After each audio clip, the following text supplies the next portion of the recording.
Okay, so we're going to be spending the next 5 today and the next 4 class sessions on Egil's Saga, and this is of course in our big book of the Sagas of the Icelanders. It is one of the major sagas. It's quite famous, and not that it's like popular reading. Reading like Beowulf is much more widely known, but it's very rich. It has a lot of stuff going on, and it tells us a lot about a time long gone. First, I just want to talk a little bit about the as an introduction to the Egil Saga and the other sagas that we will be covering here in class. Shorter ones. This is the longest one because we have left out now, if you got the message last night, about the saga of the people of Glossary. So that's left out completely. Okay, so we're going back. We're going to a faraway place in northern Europe.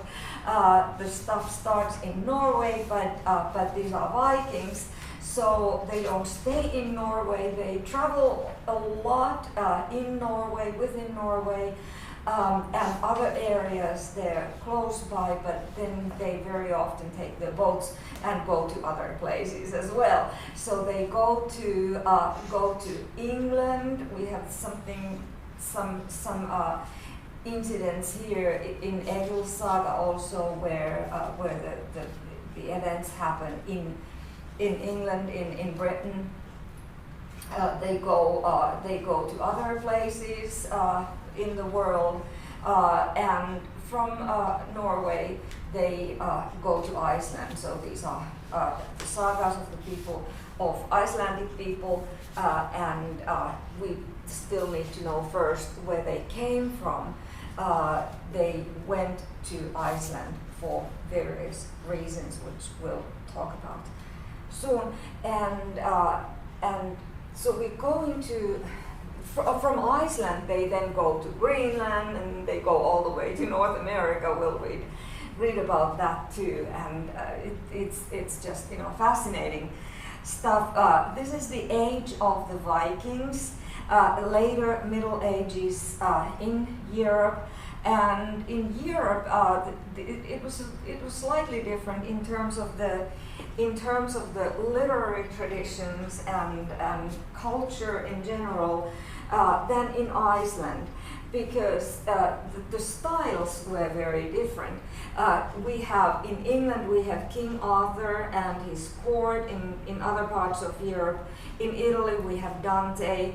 In England we have Chaucer, who wrote in the vernacular, and at this time these authors, they started to separate themselves and the literary tradition from the classical languages, Latin and Greek, that were used earlier for writing purposes in Europe, and they began to write in vernacular languages as opposed to Latin and Greek. So we're talking about the 14th and 13th and 14th centuries here.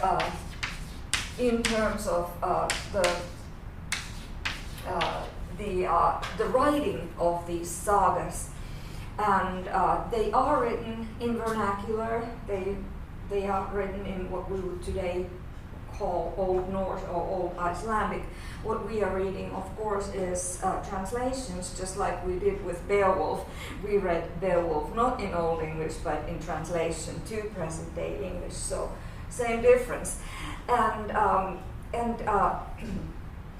the literary activity in Europe in the later Middle Ages, it was different from what the Icelandic people did. They were in a sense they were ahead of their time, because the genre in which the sagas were written, it's all the sagas here. It is prose.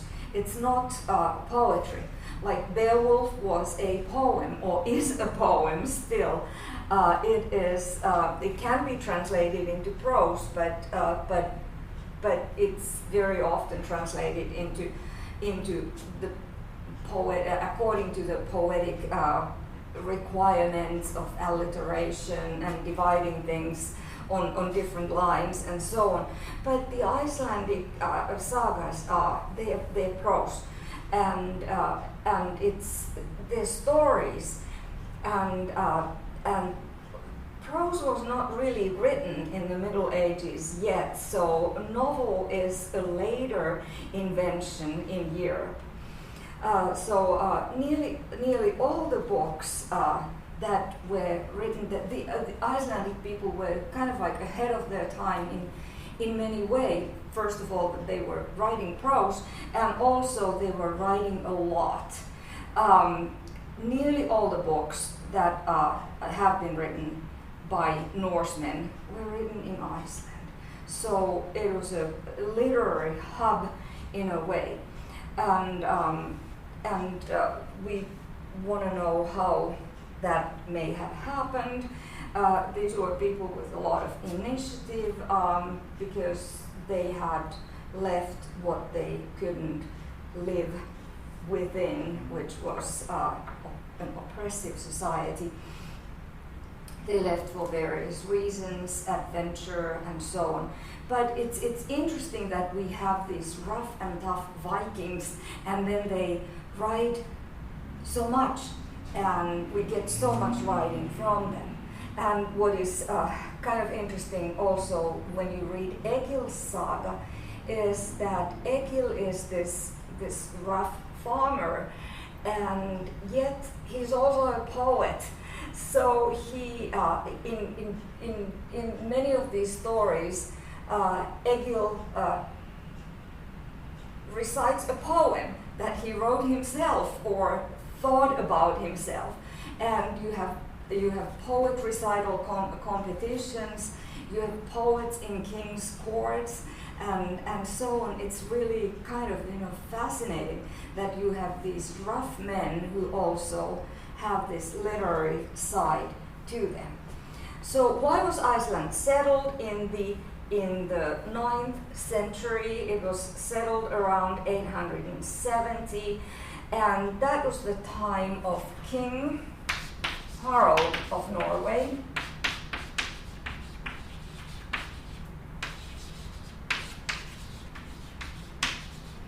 And he was called King Harald Fairhair. But before he got this moniker, he was called King Harald Tanglehair. It's the same person. He was a very prominent king in Norway, and he had made a promise. That was a time when there wasn't just one king in one big area. There were these smaller kingdoms across what is now today's Norway. Of course, it didn't have those same state lines in the late Middle Ages, but and Middle Ages, the times that this is the stories are told of. So King Harald had made this promise that I'm not going to cut my hair until I am the king of the entire Norway, and that's what he did, and that's why he was called King Harald Tanglehair. And then when he got to be the king, when he won the last battle that tipped the scales so that he became the king of the entire area, then after that he probably straightened his hair and cut it and started combing it or whatever, and it turns out that he had beautiful hair. So he became to be called Fairhair. These names in many of these sagas, we have people who get names based on their physical attributes, and they're quite interesting also. They tell a physical attribute like this. It tells a lot about the person, because making a promise that I'm not going to comb my hair, I'm not going to cut my hair until I do something. It shows determination that it's not necessarily. So the beautiful thing about the sagas is that they the saga writers, they do not elaborate on what people are feeling and thinking. They make their people speak, and they make other people speak with them. And what we pick up the people's characteristics very often by just reading what they say and what is said to them. And it's kind of, there's this very kind of basic narrative that is characteristic of the sagas, and it's not decorated language. It's very basic. They follow this this routine by saying certain things. They typically start with something like, there was a man who was the son of another man, and then he married this woman who was the daughter of this man, and it's very basic. So they have some of these characteristics that form this genre, because it is a genre. The saga is a genre, and the translation that we are using, I think it's pretty good, but. It's easy to read. The language is very easy to read, so you don't have to check out words and so on. There is, by the way, if there is a word that is odd, there is a glossary at the end of the book, at the very end of our thick book. So starting from page 741, and like for instance, I think in the very first pages we run into a term that is berserk, and the way we use the term berserk, like he went berserk, he went crazy. It's not the same meaning, but it is the same concept, derives from the same concept. So. It is literally, if you look at the definition from the glossary, a man who slipped or deliberately worked himself into an animal-like frenzy, which hugely increased his strength and made him apparently immune to the effect of blows from weapons. So these berserks are paradoxical figures prized as warriors and evidently regarded as having supernatural powers, perhaps bestowed on them by who else than Odin, of course, the god of warriors. But in the sagas, the mysticism is beginning to wear off. So berserks are often presented as stock figures, generally bullies who are none too bright, and when heroes do away with them, there is usually little regret and a great deal of local relief. Closely related to the original concept of the berserk, implied by its literal meaning, are the shape shifters, and then you can check what shape shifters are. But we've already talked about shape shifters because we've done the saga of the Volsungs, which had a lot of that going on. So this is just an example of what you can check out in the glossary when you come up with a word that is odd. But this being said, the language is very easy to understand. There are these occasional words that reflect the concept that is foreign to us, even though when we say that somebody went berserk today, it has a connection of the Old Norse term. So it's an interesting genre. And what we have is the lack of this decorative language, which is actually, in a way, it's a relief. Because when you start reading these, you kind of understand what's going on without the author explaining, like, now this is going on. You can interpret it very easily just by these events that are accounted for to very great detail. necessary detail. Okay, so Iceland was settled in the 9th century. At the end of it, settlement of Iceland.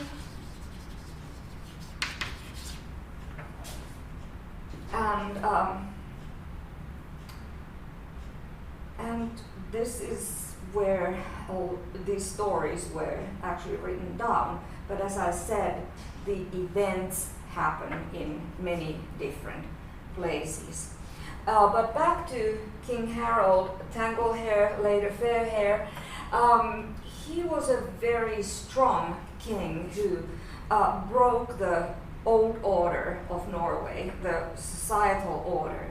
He created central autocratic power by king and ruled through subordinates.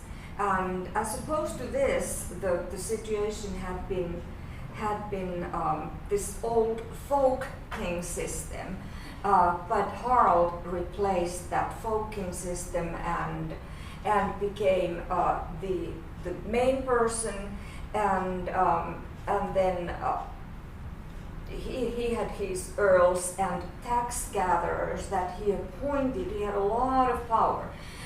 When you read Egil's saga, the first, what did we do today? For today, the first 1 through 26, the first. Yes, and probably in the revised just to 15. So in the first chapters, you already see kind of the indications of how much power the king had, because can you think of examples of King Harold's power? Oh, but the battle between him and Oddur? Yes. Yeah, so he won that battle, and then people were very, very subordinate to him. They were kind of like sucking up to him. It seems that they had to do that, and then he was the one who gave people asked permission, like, can I go home for a little while? Can I go to this particular place and get married? And do I have your permission to do this? And so the king, it's like micromanaging people's lives to a great extent. But that's what he did. So Harold, he took away the land rights and gave them back only in return of taxes and services. So you had to be paying taxes. Of course, we still do that, and that has to be done.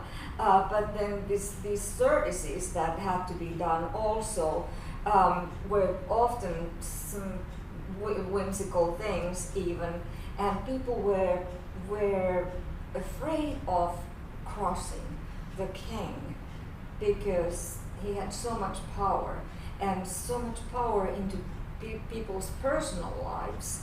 So why did people leave Norway then? It had to do partially with Harold, or to a great extent to Harold, but they had only 3 options. If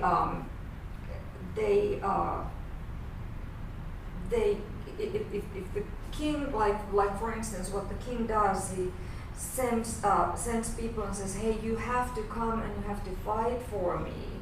That's the kind of a service that he was asking. You have to be willing to give your life for me in my project of becoming the king of the whole Norway.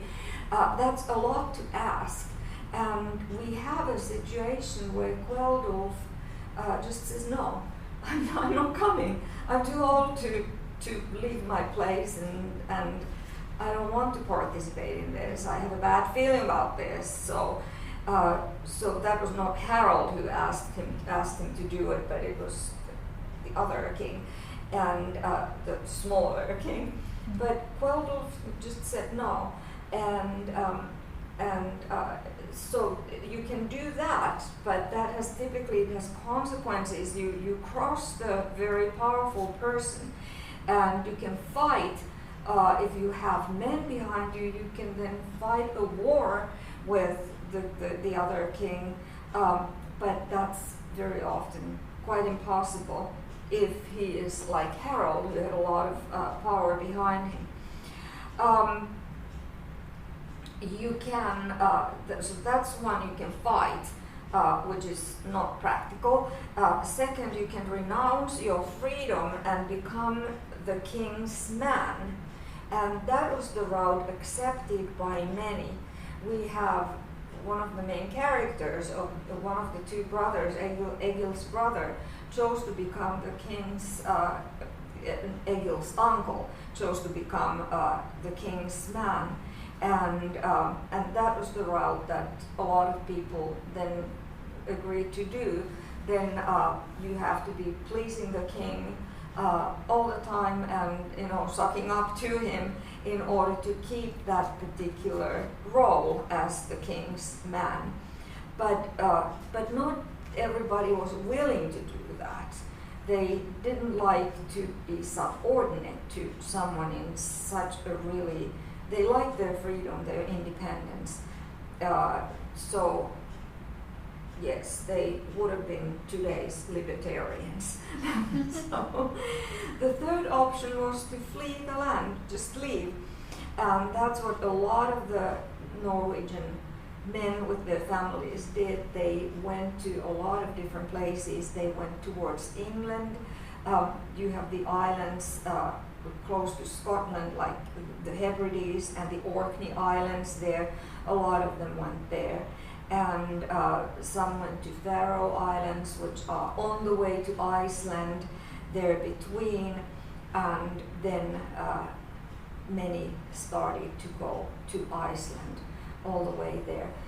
These Vikings, they were extremely good navigators and shipbuilders. So you read about the ships that they decided to build, and they do these elaborated dragon heads, and they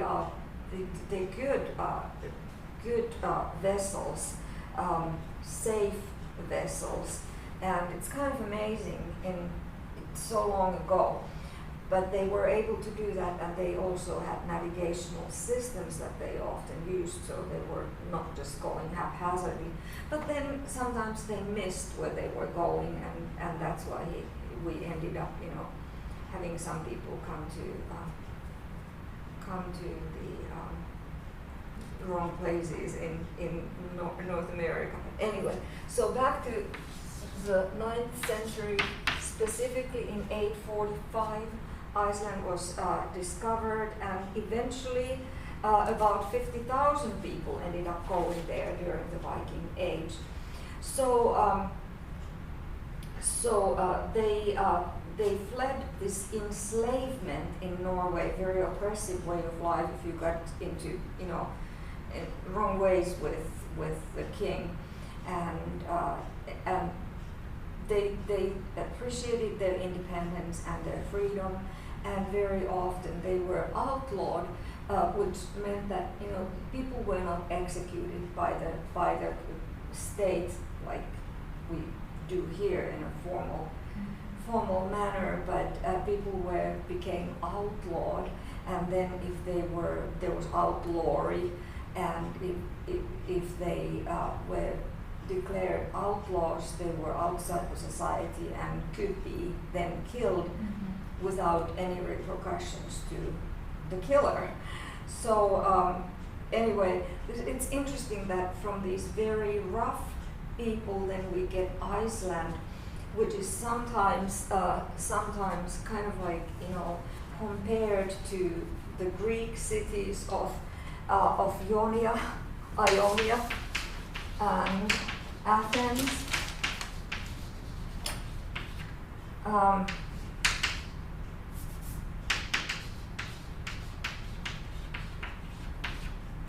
So these would be the kind of like the corresponding level of sophistication and culture, and Iceland is referred to as the Athens of the North sometimes.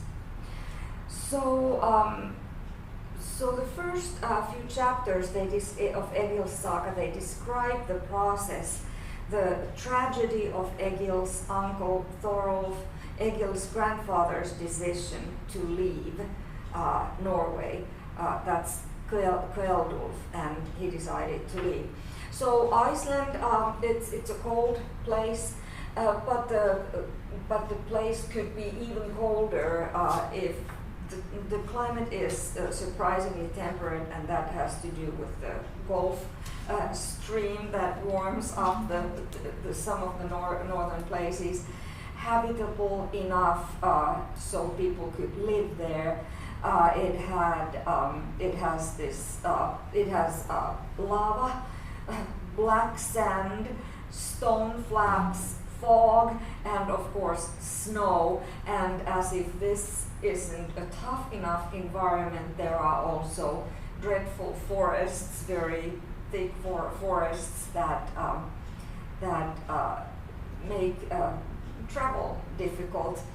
The lava and the black sand comes from the volcanoes that Iceland is famous for, the glaciers, the hot springs, and so on. A very interesting place geographically. And the distances in Iceland are great. But once you get there, there's this emptiness which you can then be like the king of. So you're the king of your own countryside in a way.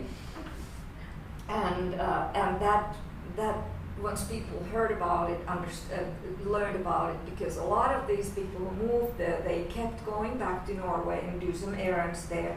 They kept having relatives there and people connections. So they went often back and forth. Of course, summertime was the time to make the long trip, because winter could be deadly in a boat, and it wouldn't work. So you see these waves of traveling and waves of staying in one place and so on. So once the Vikings got there to Iceland, they portioned the land with friends and with dependents, like for instance Skallagrim did, and he had a place. They had these farms, and they had neighbors, but the neighbors were typically very far away. Part of the Icelandic system was the social system was that you had farmers who were landowners, and then there were these priests, these temple priests, or godi. And we're talking about pagan times, so there's another term that you can check in the dictionary at the end. So godi had no sacred connotations, but these are like squires or parsons, and they're leaders, like community leaders. But they also have pagan-related roles, like for instance, there were these feasts of sacrifice in temples, and they participated in those. But that was more in the previous times.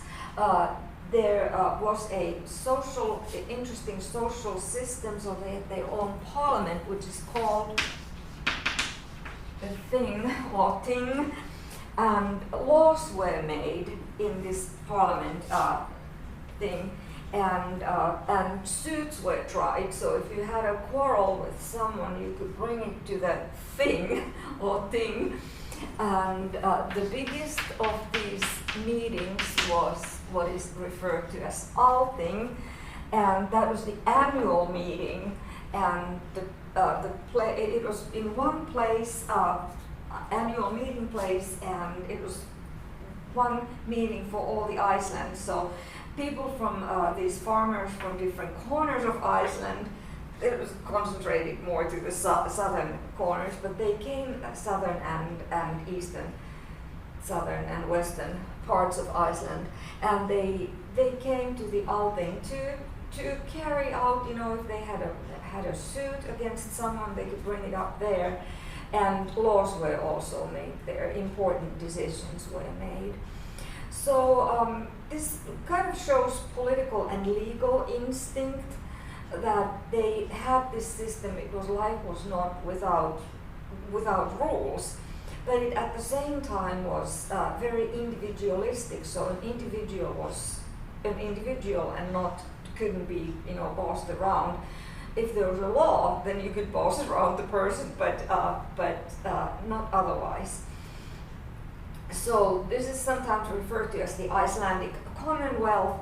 It was a scattered and loose alliance, and they had chiefs and temple priests, and then these yearly Althing meetings, and the enforcement of the law often actually happened upon private vengeance. We talked about that a lot in the Saga of the Volsungs, which didn't happen in Iceland because it happens in a strange place somewhere in Europe, but now we are definitely in places that can be identified. A map can be drawn about it, and the vengeance tradition still lives. So if someone hurts you, you are kind of entitled, or it is your duty to defend that person, to avenge. And on page, actually in the introduction of the book, on page here, 41, we have, in the introduction, you have this chart, which is about the duty of revenge. It's in the introduction, so it's in the wrong numerals, XLI 41, and it is the chart is called "The Duty of Revenge and the Right to Inheritance." So so you have this numbered. You have like a chart where I is in the middle. That's me, and then my wife.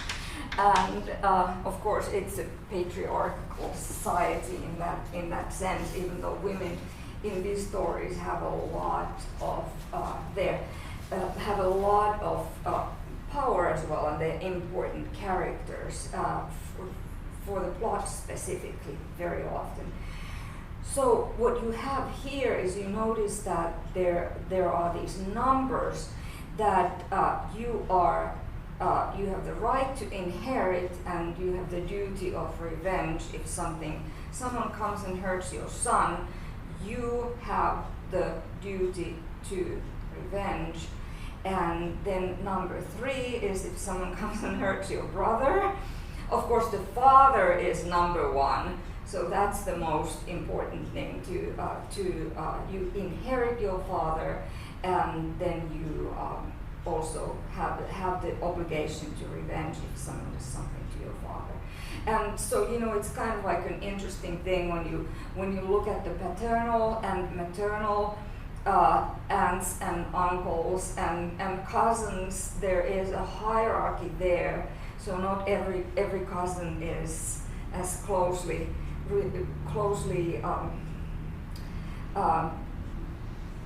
related in this kind of a hierarchy to you, because you have a lesser obligation for your maternal aunt's son than your maternal uncle's son.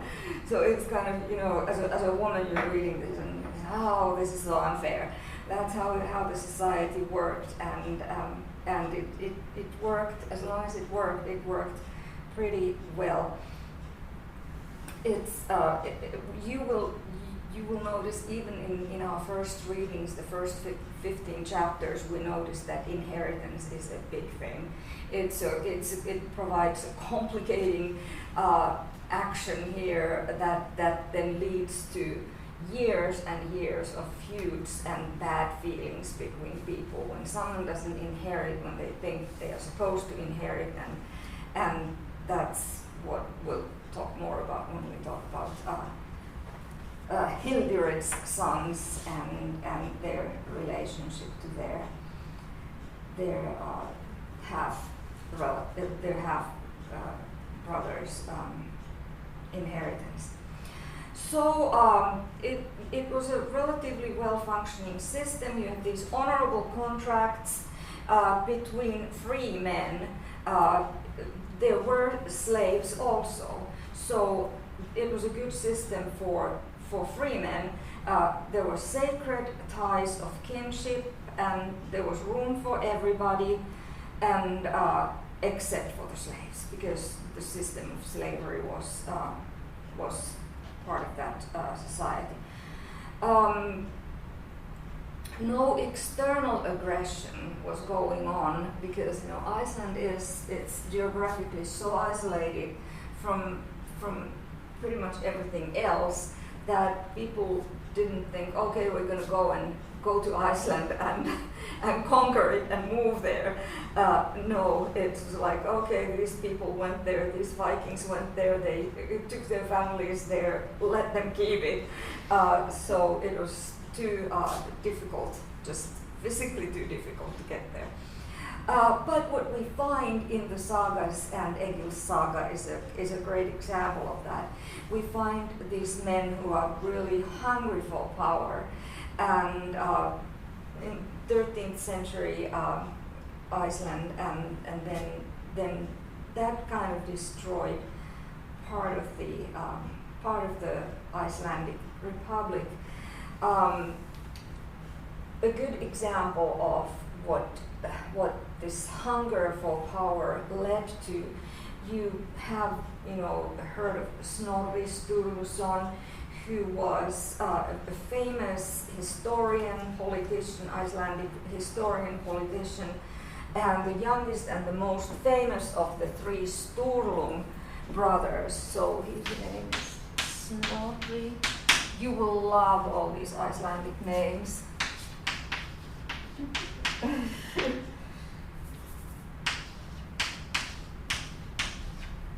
So a good help is that if someone's last name ends in son, you know what the father's name is. So Snorri Sturluson, historian, politician, and part of this Sturlung dynasty. He got killed. He was writing these, and he is hypothesized to be the author of Egil's saga. So all the other sagas, they don't have an author. That was just not done during the Middle Ages. So nowadays it's like, oh, that person wrote a book, and you know the name of the person and the name of the book, and those always go kind of connected.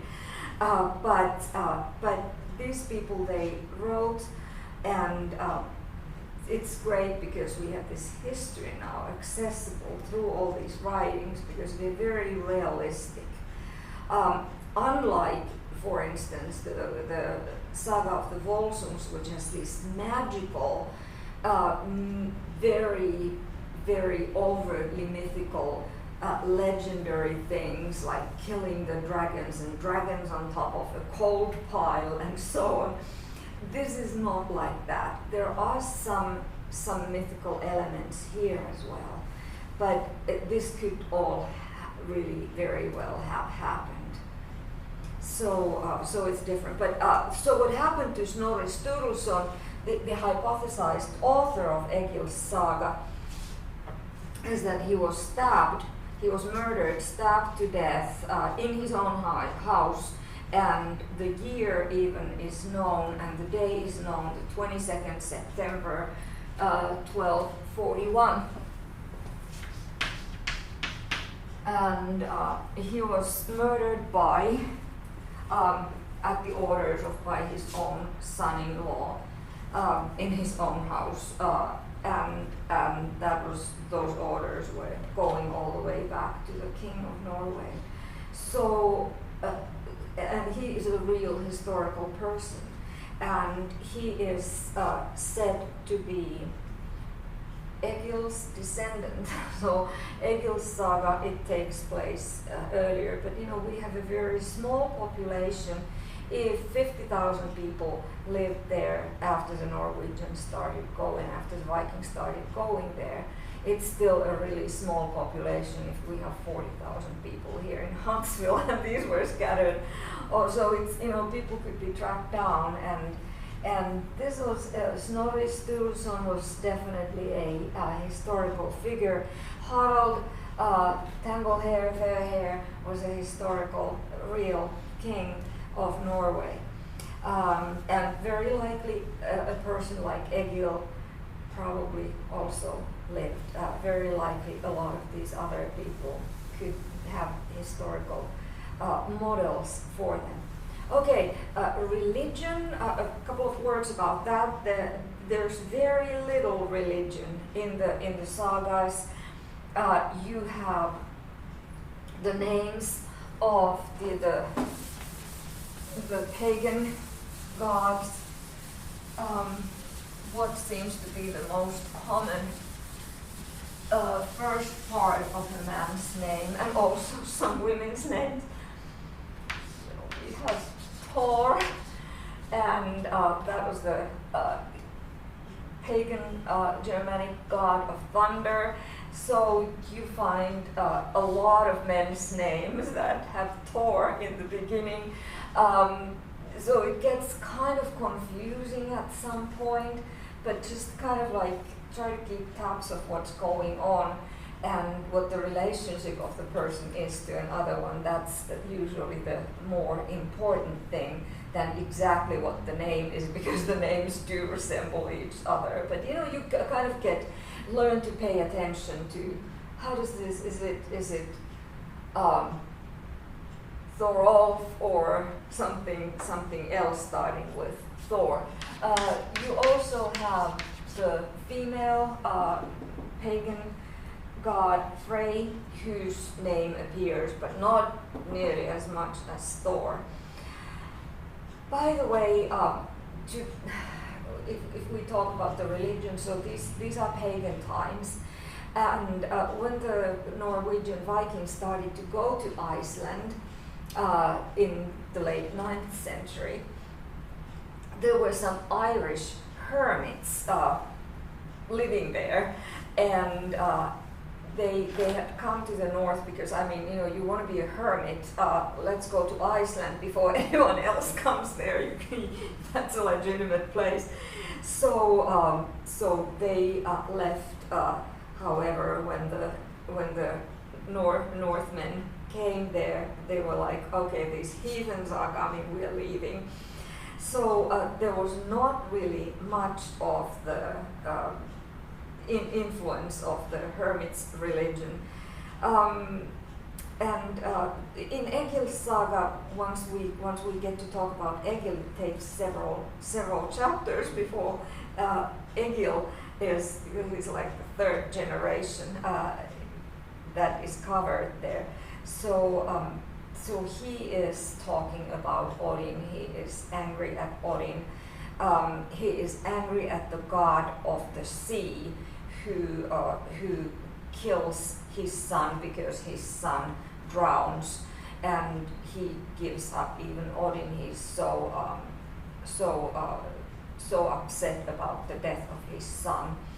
Egil believes in Valhalla, though, that there is this place to where warriors go after their deaths. Okay, about the saga itself, it's prose narrative, as I mentioned. It's got a lot of historical material. It's got individual persons, it's got their actions and their destinies, and yet it avoids these supernatural and marvelous things. So it's kind of like, everyday life, and that's part of why it's so easy to relate to. We can see, these people lived hundreds and hundreds of years ago, but you think of one of your relatives, you think of one of your neighbors, and there's Skallagrim, or there's Thorolf, or the handsome Thorolf who is, sucking up to the king. So and there's a beautiful woman who ends up happily married or ends up very unhappily married. And there are children who are born to these people who are girls and boys, and some of them die, and so there's sorrow. These human things that, the human emotions, the everyday actions, there's a lot of work that happens. So people are building, they are cooking, they are taking care of their cattle, they are raising horses, they are doing these normal things that every farmer does. And that's why it's kind of really easy to relate to this whole notion, and also the whole, the stories of the sagas, because we can relate, and we can relate to the emotions of people. There's a jealousy, and there's greed, there's hunger of power, and all these nasty things. But there's also love, and there's passion, and there's love for your children. There's sorrow when they die. There's joy with these fanciful feasts where people come together, a wedding feast, and everybody has fun. And people get drunk, and they pass out, and bad things happen to them if they do that. There are brothers who go to the war, and they want to stay together, and they have a really bad feeling if they are put to different groups. And this is something that we can absolutely relate to. This is why the sagas are so alive to us and accessible to us, even though they are in a faraway place, in a faraway time. So Snorri Sturluson or Sturluson, these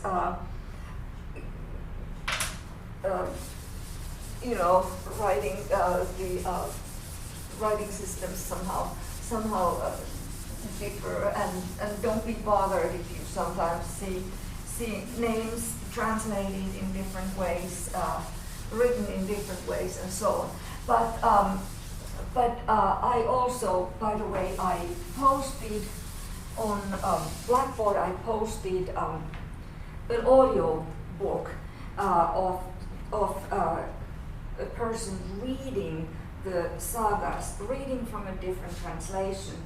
It doesn't make a difference. You can follow. You can listen to it, and you can follow in your book and listen to the audio book. Even though you will just notice that this is a different translation. This person's name was pronounced a little bit differently from how it's transcribed here in our text. But anyway, it's just as an additional resource to you if you are like an audible person. Okay, so Egil Saga. Let's talk about some specifics about it.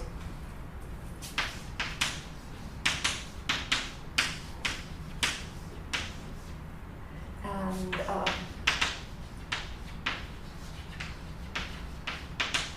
two things to keep in mind: that the time of action is different from the time of writing, because these are historically anchored. We have King Harald. We know what years he ruled in Norway. So the time of action is anchored in these historical facts. 850 to 1000 is when Egil's saga takes place. So it's 150 years that are covered in these chapters. No wonder that there are many chapters, about 90 chapters, but no, not about, but there are 90 chapters. So they cover a lot of time, and keeping in mind that you're following multiple different generations here.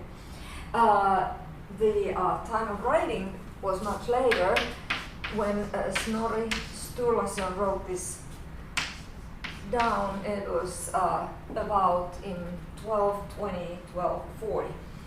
so there's a time lapse, and this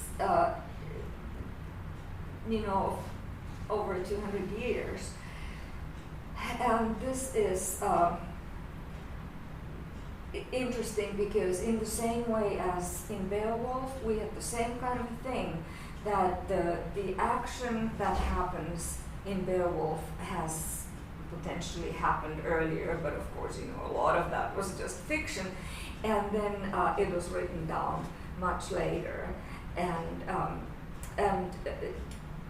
but anyway, it was close enough so that we can kind of hear, if you think about 200 years before, so it would take us from 2021, it would take us to 1821, and it's not that many generations before, because if you think of, like, for instance, my grandmother was born in the 19th century, and then her grandparents would have been, so it's like grandparents, that's the time span.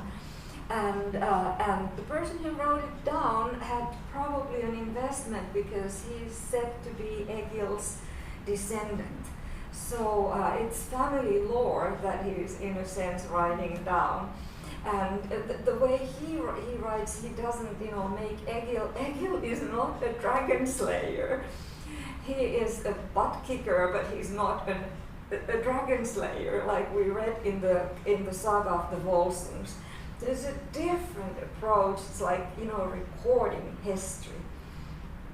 Yeah, this Egil Saga, it's a portrait of the titular character Egil, but before we get to Egil, we learn about his grandfather and his father, and we also learn about his brother, and we learn about his wife's family and so on, and his children as well.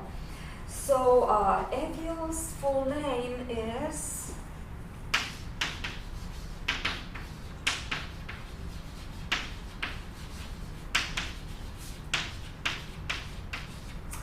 Egil Skallagrimsson, a good Icelandic name, which means that this is the possessive and the son, so Skallagrim's son. And Skallagrim was originally Grim, and Skalla is a descriptive nomiker, meaning that he was bald. The bald Grim is Egil Baldgrim's son. And Egil is a poet. Egil is a warrior, and Egil is a farmer. So put those all together. We know a lot of people who can have been farmers and warriors. People who went to Vietnam, Korean War would have been farmers. Sometimes were also warriors. Could have been poets as well, but that's not as obvious. So this is what a multifaceted person. I have to say that when I read about Egil, I think about a colleague of mine who has now passed away a few years ago, and he was a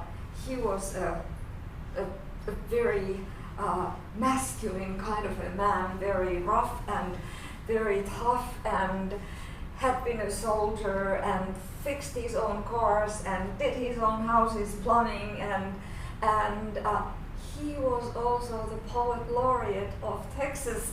So I don't think he would have minded if I say to the camera that his name was Paul Ruffin. I admired him a lot, and when I'm reading about Egil, I'm thinking about the poet laureate who was also had a military training and did everything that needed to be done in his house. So we have these characters, but they are always kind of like, oh, that's not the prototypical farmer or what have you. So Egil is an interesting man, and we'll learn more about the interesting things. The framework of this whole story is the Family Saga. It's the feud with Egil and his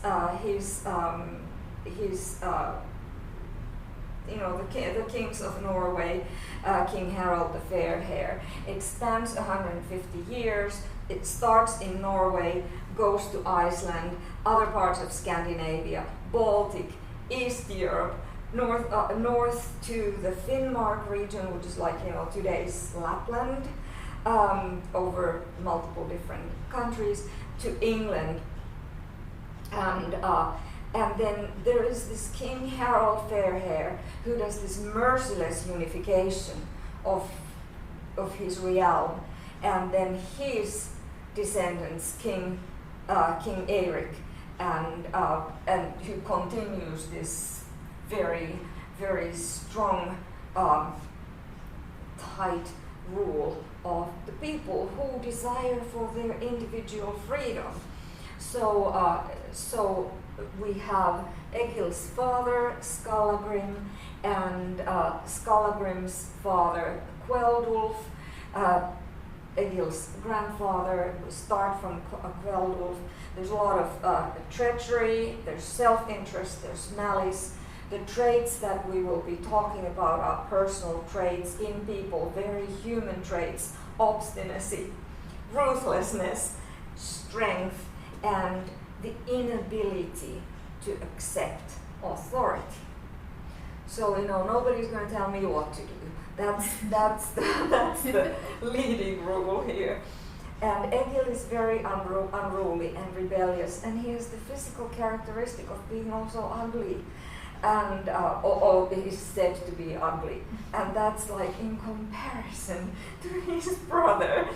So we've got sibling rivalry, some of that, and psychological tensions between fathers and sons, and between brothers. Let's leave it here, and we will talk about the chapters like in detail then next time. Okay, all right. Thank you. Enjoy.